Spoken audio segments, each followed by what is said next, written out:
All right, let's talk a little bit about limiting reactant. Limiting reactant is the substance that is completely consumed when the reaction is complete.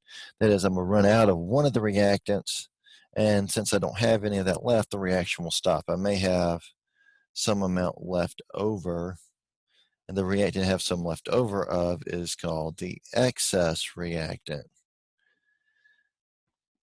Now, if we take sort of a kitchen example, and so here's an example using just say pancake or muffin mix or something. So our reaction would be the mix packet plus the 2 eggs plus a cup of milk is 12 muffins. So how many muffins could we make out of the mix, the eggs and the milk? What's the limiting reactant? So if I've got one mix packet, and so I'm at that first line, I've got more eggs than I need because a dozen's 12 eggs and a gallon is 16 cups. So I've still got way more milk, way too many eggs. So mixed packets. And it will continue to be the mixed packets all the way down to number 6, at which point the mixed packets will equal the dozen eggs, but I'll still have too much milk because I would be using 6 cups of milk and I still got plenty of milk left. So once I hit 7, though, I don't have enough eggs, and so the muffins that I can make is limited by the eggs. And so here I can make 1 dozen, 2 dozen, 3 dozen, 4 dozen, 5 dozen, 6 dozen.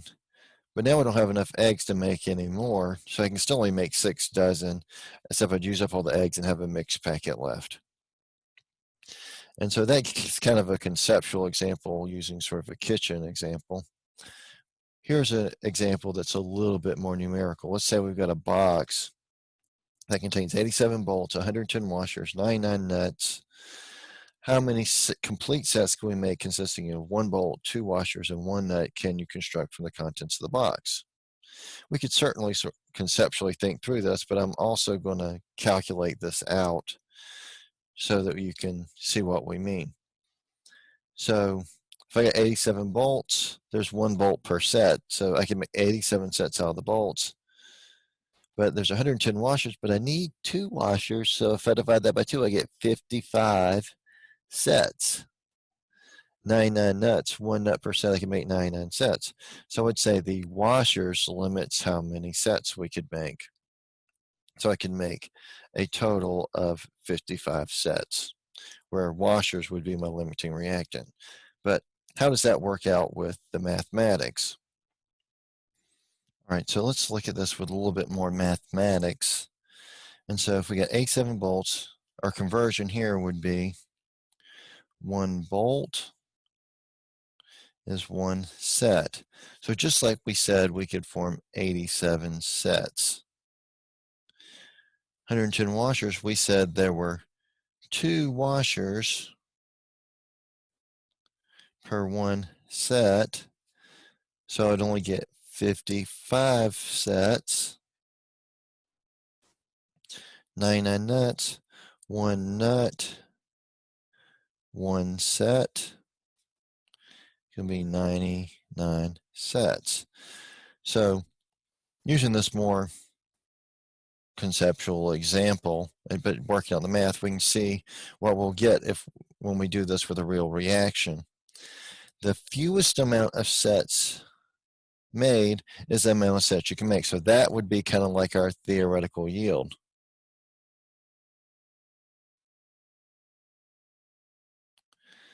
The thing I used to calculate it, in this case the washers, would be kind of like our limiting reactant.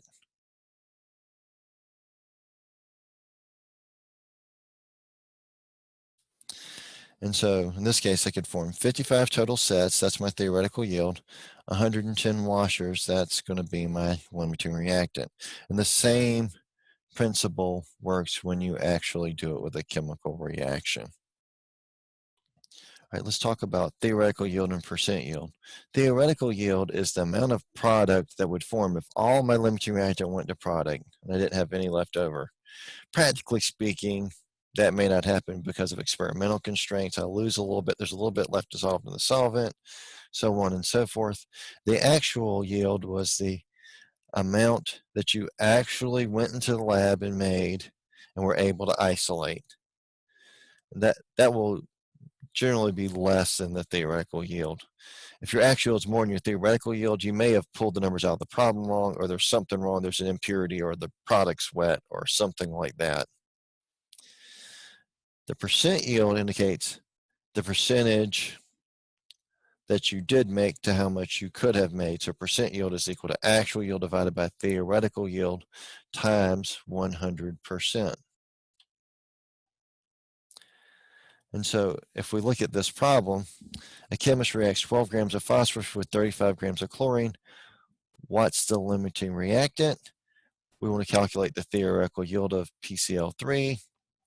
And if only 42.4 grams of PCl3 is formed, that's our actual yield. Then what's the percent yield? And then how much of the excess reactant is left?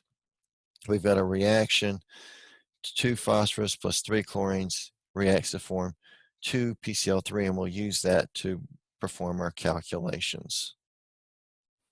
Okay, so I've transferred the data from that, and we're going to try to use a table to keep track of where everything went. And I've added up the molar masses for save a little time. But if you're unsure as how to calculate those, go back and look at the molar mass lesson that I've already put up for you. So let's start by figuring out how much product could be formed from each of the reactants, very much like we did in the previous problem. So if we're going to start with 12.0 grams of phosphorus, we're going to divide by 30.97 grams of phosphorus per 1 mole. That's from our molar mass up here. And then if we look, there are 2 moles of phosphorus per 2 moles of PCl3.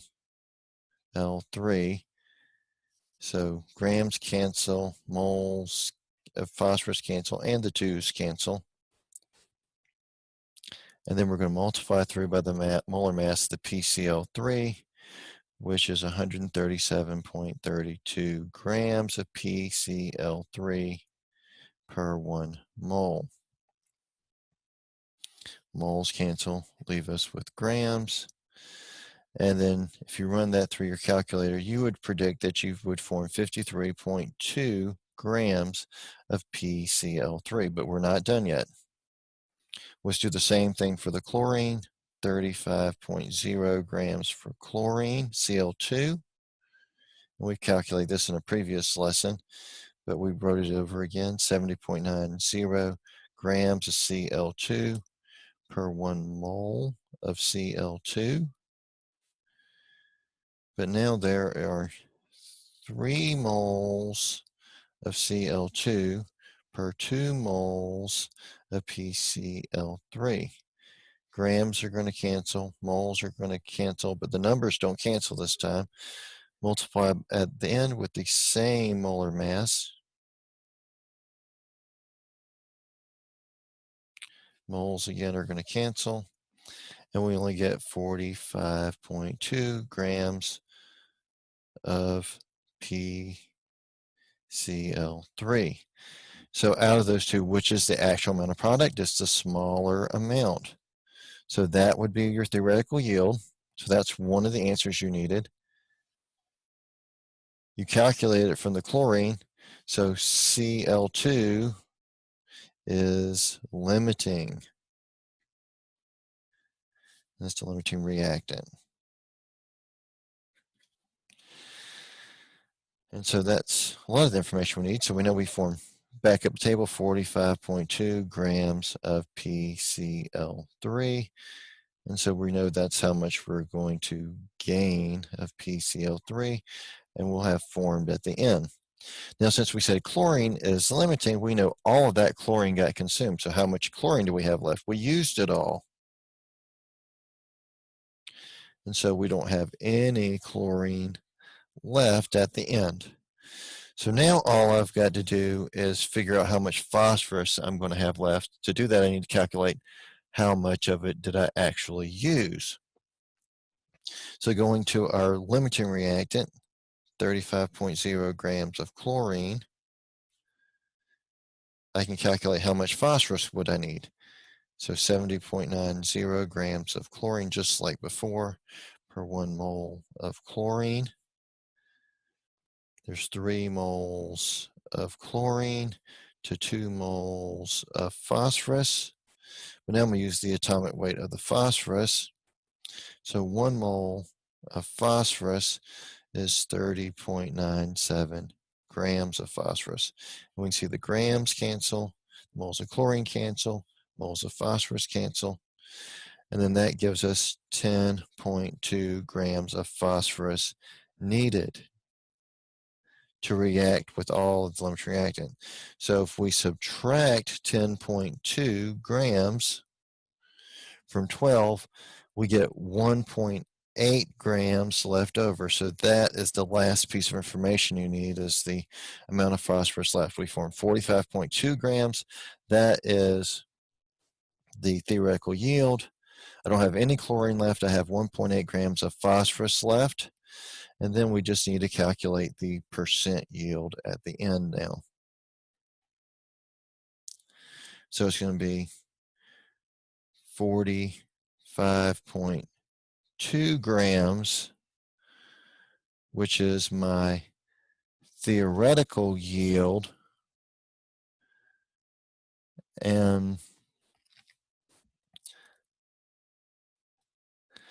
But that's my theoretical yield on the bottom, and then 42.4 grams of PCl3 on the top. You're going to get a percent yield of 93.8%, and that would be the last number in your calculation that it's asking for.